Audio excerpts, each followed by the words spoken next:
Welcome to Higher Ed Athletics. Today I'm on the campus of Indiana State University. Full disclosure, I've spent 2 stints here working, so I do know a lot of the background about this place. We're here in the athletic department. I'm with the, not new anymore, but I guess newish in his first academic year, Nathan Christensen, the athletic director at Indiana State. Nathan, thanks for joining me on the podcast and having me on campus. Yeah, thanks for coming. Obviously, welcome back. Really appreciate you making the trip over from Indy. And obviously, you have a lot of great friends still here at Indiana State in terms of staff members, which I know we'll get into later here. But really appreciate you having me on. Yeah, and I joked before the podcast with a couple people. I did this commute for a year, never had any problems with the law. I come here a one-off day and I get a ticket. Well, I got a warning, but mind the speed limit, folks, and be nice to your state troopers out there. I think that helped. But I'm excited to be here. We're fresh off that we're recording this on Tuesday, April 8th. So we're fresh off the House settlement. No decision made, but I was in on the Zoom. I was one of the 1,000 that got in on the Zoom, and so even though I'm not in athletics anymore, it's still speaking my language, and so it's kind of interesting to hear what the judge was talking about. And so a lot of changes going on to college athletics, which we'll get to that. I want to first start with kind of the preparation for this job. So a lot of the people that watch or listen to higher ed athletics over the years are those up and coming administrators, and so one thing I always think about is like, what was your preparation like leading up? I mean, we can talk, I think it's well documented, your history of your positions, and you can get into that if you like, but whenever you saw the AD opening here, and I know they use a search firm, but from deciding to go for it to preparing for the actual interviews, what was your preparation and strategy like? Yeah, from my standpoint, I wanted to come to a place. Even when I was looking at other opportunities, for me, it's always been about, I wanted to come to a place where I wasn't a caretaker. I wanted to come to a place where I knew there was a ton of opportunity to grow the institution, help have an alignment with the president, have an alignment with cabinet, but also what opportunities are lie ahead that I feel with my skill set that I can really benefit the institution. And I think from my standpoint, obviously I knew the Missouri Valley from my time at prior institutions, certainly the football landscape with being at Northern Iowa and South Dakota State. But for me, there was a lot of alignment with my skill set and what Indiana State needed at the time. I think every institution at some point in their operation, they need a certain type of skill set. And I just felt that it really clicked with me and the president, which we'll get to here in a little bit. But in terms of the preparation, I did a really good job in my undergrad and graduate work. But in terms of just preparing for that, I've never prepared more in my life, especially once you get on campus. Through the first few Zooms, you're doing your research. What the institution's like, what the president's like, what athletics is like. Obviously, I knew Indiana State pretty well from an athletic standpoint just because of my history or my ties. But overall, just understanding where I felt growth opportunities were. And thankfully, D1 Ticker has the TAers, and that was a life changer for me. Saves time, it has access to a lot of great information in terms of where we're at with our peers. But in terms of just a preparation, it's nothing. I mean, I've never done anything like that in my life in terms of preparing for this on-campus interview, and it's hours upon hours. In terms of you go to work, you come home at night, and you're researching.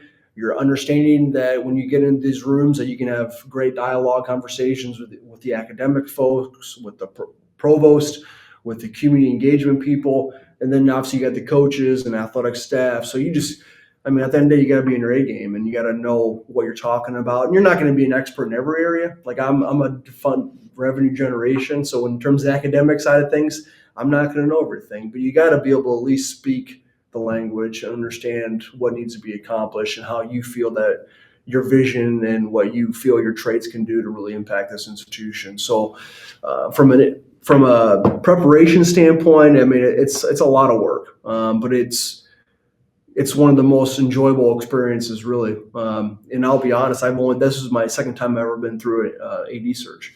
My prior search was, I was hired here. I started here in July 1. The prior search was 3 months prior to that. Okay. Was that with a search firm too? So you got that was with a search firm. Yep. So for that's me, a process. I don't think people realize like it's not just like a regular application. I mean, they're really putting in a lot of due diligence on the front end. Oh, no doubt. And it's, you got to have those connections with them. You know, you don't need to be their best friends, but you need to know who Drew Turner is. You need to know who Jocelyn Gates are. You need to know who those people are. So if something happens or if an opportunity arises and that they might feel, hey, Nathan might be a great fit for this position or whatever the case is, you got to have those relationships. But they do all their checks and balances before you even get the opportunity to have a Zoom. So I think having those relationships with those search firms is critically important. But also making sure that, you know, one very interesting piece of information I found out was throughout both those searches is they asked who I hung out with in the industry. And I think it speaks, you know, that's something that I ask our coaches now. Like when I'm interviewing coaches, like who's some of your peer or mentors, or when you go to convention, who are you hanging out with? Because that speaks a lot about who you are as a person. Yeah. So I think that's just one piece of interesting question they asked me in terms of who you hanging out with. Yeah, and then you're like, wait, who do I want to? You're right. Who do I need to not include? Right. I have had a few ADs that collected some type of like material with either electronic or they put this book together, like just over the years. Did you do anything like that, or was it really just like I'm going to focus in on my job and then I'm going to prepare for it once I got to it? I mean, some people collect things like they kind of steal from the best, and they might put stuff in a file till later. Were you like that ever coming up in your career? Yeah, thankfully I had some some mentors of mine that really helped me build that. Chris King, Justin Sell, Kevin Beisman, David Harris. You know, those. Chris King, alum of the podcast. Yeah, one of the early guests. Robert Morris. So I was a part of the FCS ADA. A mentorship program, and Chris was my mentor. So he really helped me, and obviously Ryan Peck and I are really close. So, you know, we've talked a lot about shop and really trying to grow. We came up to the industry together. So I've been able to kind of create my catalog throughout my career. But for me, when I came to this opportunity, it's, you know, I did have a 90-day plan that I created, that it was really my 90-day plan. You know, obviously I stole some bits and pieces from folks, but also part of that is in terms of expectations for staff, expectations for coaches. So I really dove down into some of those fine details that I was able to share with my staff and coaches once I was hired, so they knew exactly what my expectations were. Yeah. Kind of speaking of that, you had a 90-day plan, but I'm thinking of strategy too. I mean, I know this community really rallied behind men's basketball last school year, and we'll get to some of that, but you know, also really heavily support baseball and a lot of these other sports, one of the best track and field programs in the country consistently. What were some strategies that you've had throughout your career, though, that you noticed when you got here or even in the interview process that you thought, you know, this revenue strategy or this type of strategy could work at ISU and in Vigo County? Yeah, I think honestly, we're not, and I say this a lot to my staff, is we're not curing cancer. And what I mean by that is that it comes down to building meaningful relationships. And for me, from a strategy, it's going to take all of us to elevate our community. And it's not just Indiana State. It's not Nathan Christensen. It's not President Godard. It's not the mayor. It's all of us to really get this thing humming. And if Indiana State's in a really good position, it's going to only benefit Terre Haute. And to this point, we've had unbelievable success with the collaboration with myself, the mayor, and president, and the city, and the university. So my strategy going into this is really just being who I was. You know, being able to build meaningful relationships, being true to who I was, and it's not about me. I'm not an ego guy. I don't like to deal with people who have an ego. So for me, it's just coming to work every day, doing what's best for our institution, for what's best for our student athletes, and then also what's best for our community. Because if we're successful, the hotels are going to be successful, our restaurants are going to be successful, people are going to move to Terre Haute, and builds up, which is obviously a priority for the president. So for me, from a strategy standpoint, is having that strategic vision that people will buy into. But you could have the best vision ever, but if you don't have relationships, it doesn't matter. Yeah, because people need to believe in you. So for me, it was just I need to build those relationships first, and that was really one of my big focuses coming into this thing. Is building those meaningful relationships, that being true to who I was. Yeah, and I think one thing I always noticed about Terre Haute. So I spent 2 years as a school board member about an hour from here, and so I focus on K-12 education a lot, which Indiana State started as a teacher college many years ago. But there's so many opportunity with your relationships that if you just even can tap into the schools here. So there's Terre Haute North, Terre Haute South, West Vigo. There's just so many schools in this area, and that means families. And if you can put on an awesome product that they can be proud of, and even if they can just, maybe they can't give a lot of money, but even if they could just buy a ticket, or they feel invested a little bit with these relationships. You talk about the mayor and the new president, which we'll get to, President Godard. But when I think of all three of you from an outsider, because all three of you got here, I think right after I left, and the mayor had started before that, but it's energy and its authenticity is what it comes out as. And so I do think there's like a lot of potential. But let's go to President Godard, because you came in at a unique time. I think you were probably his first hire. I was. Because I know the search started before he got selected. I think they want to do with the search firm to, which makes sense, get the process started, because it is a long process. And then basically by the time, the finalists are around, the president would be selected, and he or she could then make the decision. I think the president hire was a home run. Probably helps he's got like an exercise science background, which I'm guessing he was probably an athlete, maybe not in college if he was or not. But I'm just kind of curious, that unique time, he has a lot going on running a university. We talked about enrollment. Enrollment is critical in the United States. It's dropped a lot over the years, but it's on the rebound. And with this new high school diploma, there's going to be some entry level, earlier access to college, I think. But how do you work with him with everything going on in your world to help navigate college athletics? Because he clearly has an interest in it, and he got to hire you, which helps. But just kind of, how's that communication where you need to talk about the athletics at the house? Yeah, for sure. I think one thing with President Godard, he loves athletics. His son's currently Division II swimmer at St. Cloud State. He actually played when he at Division III student athlete, so he really appreciates and values college athletics. He doesn't miss too many athletic events. He's very supportive. But in terms of his focus, he's got really three focuses. And one thing that I'm really excited about is I get to serve on his steering committee for a strategic planning process for the entire university. So we're in that process right now. Which I benefited from that experience at South Dakota State. But his really three focuses are enrollment, community engagement, and the workforce development for the state of Indiana. So from my standpoint, obviously, if you look at those three things, two of those, athletics can play a major role in that. Enrollment, certainly if basketball makes a huge run, similar to what Florida Gulf Coast has done, or VCU, you name them, George Mason, there's data behind that is those schools that make those runs, enrollment and applications that go through the roof.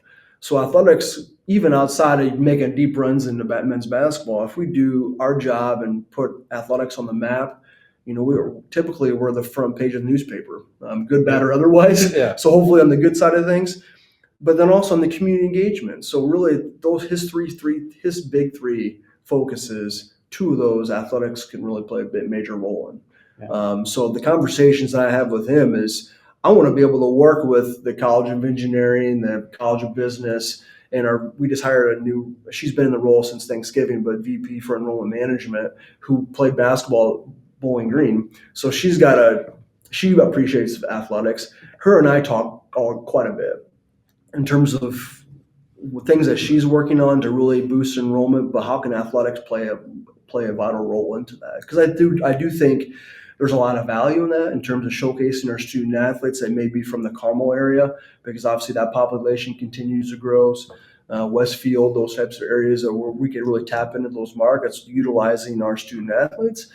Because let's be honest, the more the athletics can do, the more benefit we will have. Yeah. So we just need to make sure that we're ingrained in this community and letting the president and the cabinet know that athletics can, especially in this new world of college athletics, there's a ton of benefit having athletics be a part of the bigger picture, and how can we help? Yeah, and one thing, being a higher ed person, so I'm in a higher ed doctorate program, and I focus on branding. I've had a lot of ADs on talking about branding. Had your predecessor on several years ago, whenever they launched the kind of the rebrand and then brought everyone into Under Armour too. Now that I don't work here, I feel like I can say, like, I wish the university would adopt the Sycamore logo, because whenever you're out in the community, I feel like that's going to stick out quite a bit more. And you're running out of those universities that are separate branding, right? And so maybe that's part of the strategic initiatives, and more to come with that. More to Okay. come with that. So I think like I will was just like, say President Godard is a big fan of the Sycamore Athletics logo. good. All right. Well, good. I'm glad to hear that one. Another cool thing that you talked to, that I still had some friends that work here, and even I had 2 stints here, so it was my first job out of college. So I really appreciate that. Angie Lansing hiring me, and so I've kept touch with over 10 years with a lot of people that work here, and that really the theme there is consistency. I haven't been a consistent staff member here, but I couldn't convince, couldn't reroute my family from central Indiana to Terre Haute. But one thing I noticed is the same people really invest a lot of time here. I mean, you got Angie Lansing, Joel McMullen, John Sherman, countless others who'd be here forever to name the whole staff. Most of them were here in my first stint, and some had come back during my second stint. So how did that kind of help you whenever you were able to come in and lead and work on the revenue, which a lot of that's going to be external, plus the relationships with everyone. But I mean, that had to have been a sense of relief that you didn't have something broken internally in the department, that you didn't have to necessarily run every single detail of the department. Yeah, and that was honestly, from my standpoint, those 3 individuals, collectively, I mean, they probably have close to 60 years together within this university and department and community. So there's a wealth of knowledge there. There's a wealth of connections. And obviously with my skill set, it really matches up really with their skill set. And to your point, I don't have to worry that the house is on fire. I can go out and really do things that I know that Indiana State needs to really improve upon, which is our external focus, not only in our community, but also with our fan bases and being very transparent with our fan base. But Angie Lansing to Joel, like Joel is obviously, as you know, he's one of the most well-respected compliance people in the Missouri Valley because he's got so much knowledge and he's very educated in that space. And obviously Angie, I promoted her right away because she bleeds blue more than anybody. She's in the Hall of Fame. Yeah. She's a student athlete. And what she does on a daily basis for me is incredible. And obviously John Sherman, he wears many different hats, from does radio to alumni relations to special events. So he's helping me a lot of different things that, scheduling that other people don't really want to handle. But he's a really go-to guy for things that I kind of pawn off. Like, I don't got time for this. Can you handle? Yeah. So, in the world of college athletics, you can't put like a John Sherman in a box of where he works. That's one thing I always like, because I'd sit at the senior administrative meetings and hear him talk about like what's on his to-do list this week, and it's like hodgepodge of everything. Right. The other thing about Angie, I mean, she knows everyone on the university. She knows like details about everyone. And then Joel, respected really across the country. People would call him and get his opinion on things, so yeah, I can only imagine how much that makes things better. Yeah. So for me, it's just I didn't have to worry about the internal side of things, and I think, and I've said this publicly, as the way we treat our student athletes here, the way we handle our business internally, it's top notch in terms of that piece. So, kudos to them in terms of the work they've done. And that's why, going back to my earlier comment, is I wanted to come to a place where I could not be a caretaker, really, come to a place where there's a ton of opportunity for me to really grow the institution.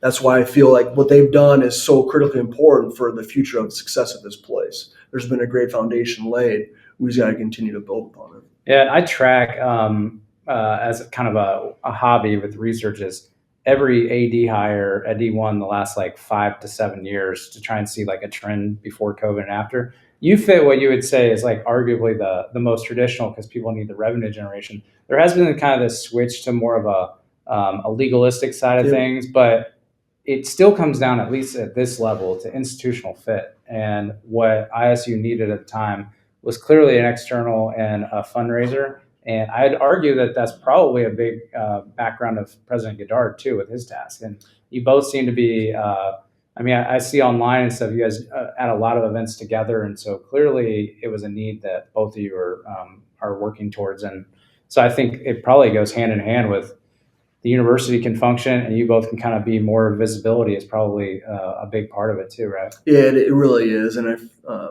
he has done an unbelievable job of just getting people excited about what he's trying to accomplish with the institution.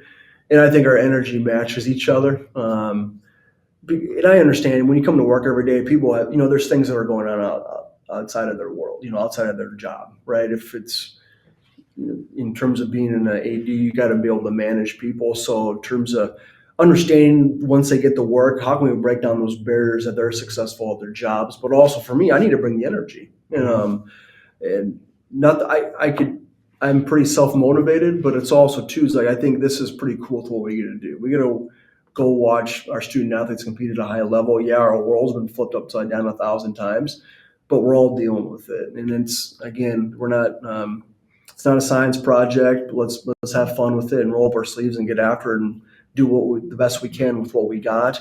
And also, I think at Indiana State is we know who we are. We can be a high-level mid-major. We have the fan base to be able to do that. Obviously, it was this past year has been great with men's basketball in terms of our fan base. We were ranked 3rd in attendance. Our entire lower level seats were sold out. Obviously, the run they had last year. So there's a lot more to come. We just got to continue to build upon it. Yeah, and we've talked about all the great things. Now we'll talk about the more challenging things. We kind of round the second base.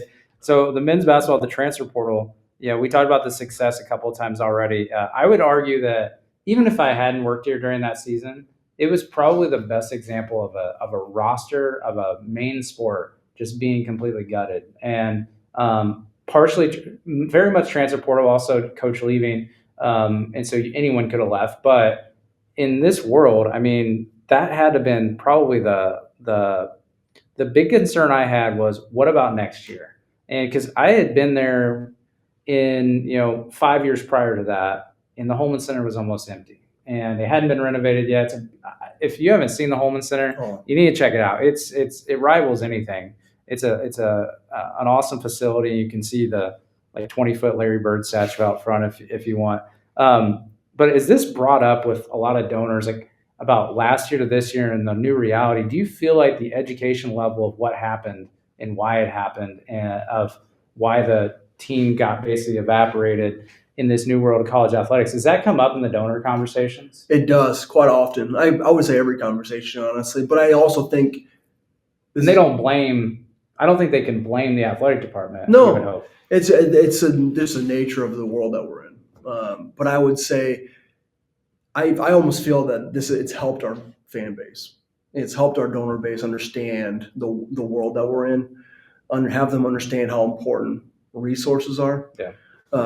If we look at, and that's, I know we're going to touch on it here in a little bit, the Investors Society, but, I think having people understand where we're at compared to our peers, this shed a lot of light on that in terms of we're in the bottom third. Prior to my arrival, we've been in the bottom third of philanthropic support for the university compared to our peers within the Missouri Valley. Well, a lot of that's tied to what's our collective doing, sponsorships, and obviously being able to grow those buckets.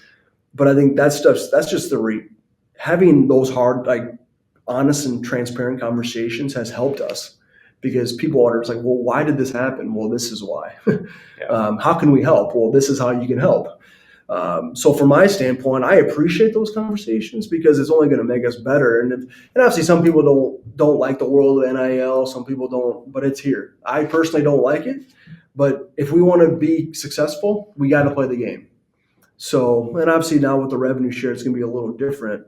But at the end of the day, we need to make sure that we're investing in the sports that can continue to push this institution forward. Yeah, because I could see some people come back and saying to you, okay, you need these resources, but if I give you these resources and then they have a good team, you're going to have to start over every year. And the reality is, whether you're good or not, I mean, even UConn's got to rebuild every year now. And so it's you're going to need resources every year. You can't just say well, if we have another year like last year, they're all just going to leave. So what's the point? I was well, then you do it again. Yeah. And you kind of come up with a feeder. Yeah, and it'll be interesting in the near future what this looks like. If in terms of people ask, is there going to be guardrails around it? I don't know if that's ever going to happen. But I would say, though, to your points, UConn, they won a national championship, and their coach saying, "How are we going to be able to keep these guys the next day?" So I mean, it's not just an Indiana State thing. It's not a mid-major thing. I'm sure Florida's dealing with it today in terms of obviously some of their players. That's probably been the change from last year to this season in basketball, and arguably in football. Is last year it really was like the mid-major, like the MVC last year got red for all these power, but it's like this year I feel like it's just going to equal out. And so even if you're mid-major, that doesn't necessarily mean it's only mid-majors going up to the the Big East or schools like that. That it's everywhere, and like we just talked about. So. And when I explain it to donors, it's really three things. Obviously, there's three things that we got to make sure that we're in a good.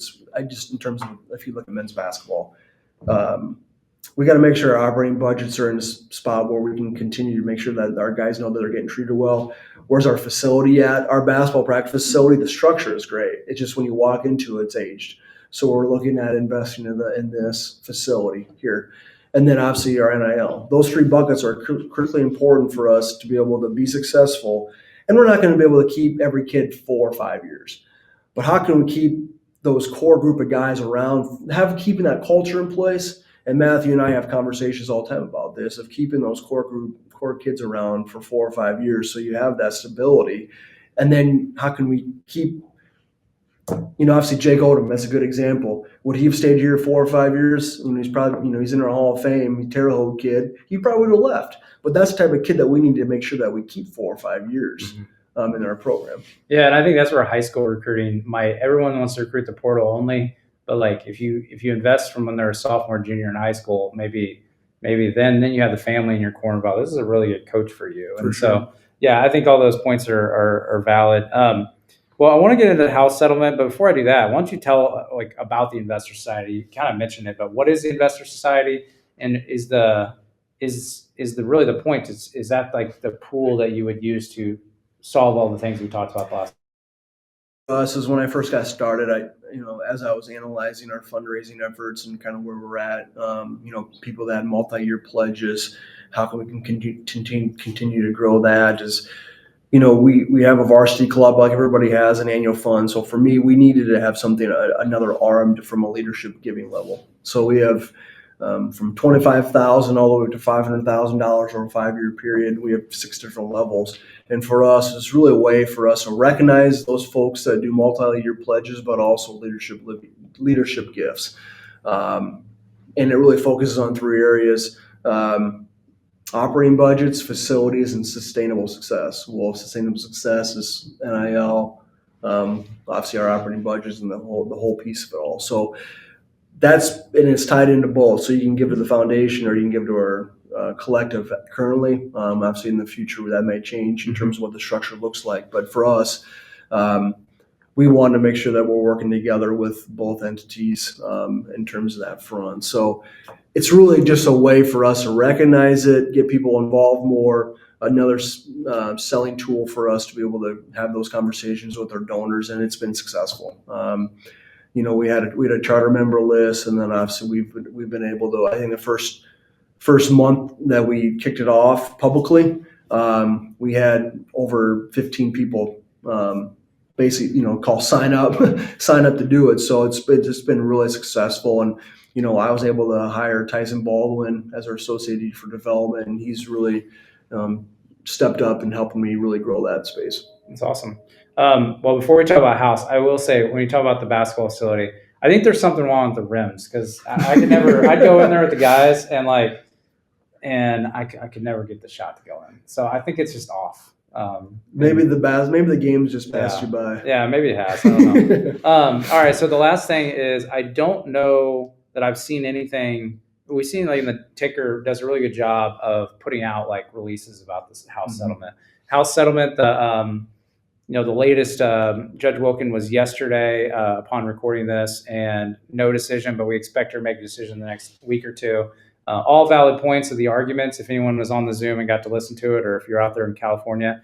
But kind of what's your strategy and President Godard's strategy, and why is that the strategy with House? Yeah, I think ever since day one, our focus has been, how can we best position Indiana State, even if we opt in or opt out?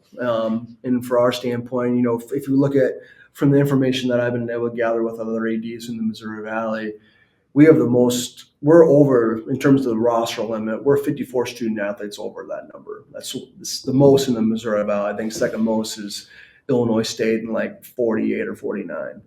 So obviously, I don't want to take opportunities away from our student athletes.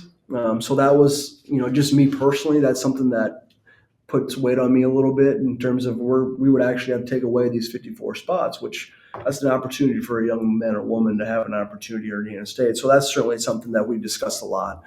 But also too, from where our collective is at with Crossroads of Champions and our NIL, they've done a really good job. We've been able to grow it, or they've been able to grow it quite a bit over the past 6 months.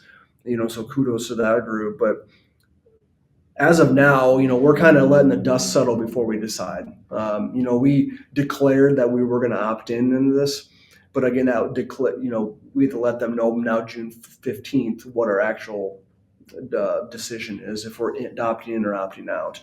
And what's the options? You opt in, you're opting into that year 1 and all the way through 10, or you're just saying we're not going to opt in now, but we might opt in the future? What are your options? Yeah, so great question. So if you declare to opt in, basically your intent was to opt in, but you have an opportunity to opt out once you get more information on the House settlement.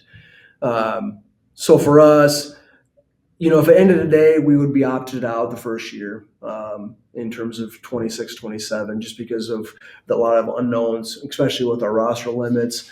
What's it look like for our institution? That was the biggest one for us. And honestly, for also too, our Crossroads has done a really good job from an NIL standpoint. So we're in a pretty safe space there. But I think for us, our initial thought is opting out on 26, 27, or 25, 26, but then opting in 26, 27. Just there's so many unknowns from the roster limits. How's this going to work from a roster cap? And that was really our take on it. And I think a lot of our peer groups in terms of FCS, mid-major programs are taking that route because of a lot of the questions that aren't answered. And even the university side, the presidents are having to deal with the federal government uncertainty about what's the Department of Education going to look like? What's federal funding going to look like? Is it going to get kicked to the states? And so they have to worry about that, where they might not even be able to fully focus in on this. And so waiting one more year might be good for that. And then your biggest concern there seemed the roster spots, which is a very valid thing. That in the ticker and in just from watching the Zoom yesterday, the judge seems to be really like, hey, try to figure this out before her decision. And we've been saying that since day one. Like, why is this not a topic of conversation in terms of the phase-in approach of these student athletes? That it's like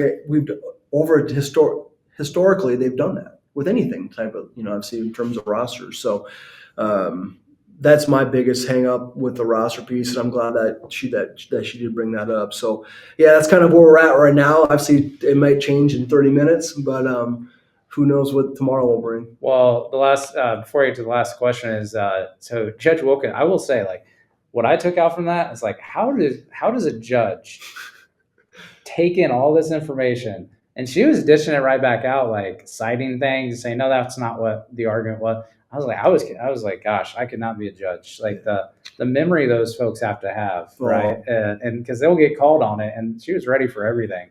I could not have that recollection. I hope I do when I'm her age, that I can remember nearly as much. So it felt like I was watching like a court TV show, but real issues and important stuff. So as we kind of round home plate here, I always like to end with just some advice, and it can be as zeroed in on one thing as you want. It can be like new ADs like yourself in that first year or two, or people that are up and coming. When I look at you, I think about your career. I think of institutional fit, right? I mean, you fit this place from an outsider's view that's been here. So that's one thing I took away from it. But what would maybe some advice be as we end the conversation? Yeah, I think, in terms of being an AD in general, I think there's three things that I think of in terms of is, being visionary, having emotional intelligence, and that political IQ. I think those three things are critically important in the world of college athletics right now. But those three things, it all ties into the emotional intelligence. How can you build meaningful relationships and also manage people? Political IQ is like you're dealing with a lot of different people, with state legislators to campus partners to cabinet members to the president to local legislators, mayor. So you got to be able to navigate some unique waters, right? And then obviously now with the Ohio settlement, and I would just say for those young and up and coming people is like take on opportunities that you may not think that may not benefit you, but they will. One of the best things that ever happened to me at South Dakota State is Justin Sell appointed me to serve on the university strategic planning committee. It wasn't athletics; it was for the university, and for me just to have that sense of what's truly going on in the world. And obviously, we're in this bubble. We're a part of the whole piece. So those types of opportunities, take fully advantage of them, soak everything in. But also, even when you're in meetings, like read the room in terms of the way people react to things. As an AD, everything you say, people think it's true. And I think that speaks volumes in terms of how critically important these roles are in our campuses and our communities, because they're going to watch you, they're going to watch your wife, they're going to know who they are. It's just a part of they want to know who you are as an athletic director, but then also just in terms of your role and responsibilities for the greater good of this institution, for the campus partners. So I think just those three things are really important for anyone that wants to become an athletic director. Yeah, I'm a broken record on this topic probably, but I love to hear your comment about getting to serve on that university-wide committee, because when I went into a higher education doctorate instead of an athletic PhD, was I wanted to know more about higher ed, right? And like everything you're dealing with that. And I don't think a lot of people get exposed to that in athletics until you're the AD or maybe the deputy AD that might be the Title IX person. Yeah, so for sure. It's just like, it's a hard thing for you to get along. So I tell people, you need to be, your institution probably has a subscription to the Chronicle of Higher Education, the New York Times education page, all those types of things, Inside Higher Ed. Like, you got to be able to find your counterpart across campus too, because I guarantee you, a lot of people in athletics have a counterpart that does a similar job in athletics. So I appreciate those comments, and the emotional intelligence and the political IQ. Those things haven't come up a lot in the advice. I think it's critically important. So Nathan, thank you for joining on the podcast with me and having me to campus. It's been real fun to get to know you a little bit. Yeah, thanks for having me, and welcome back. And you're always welcome.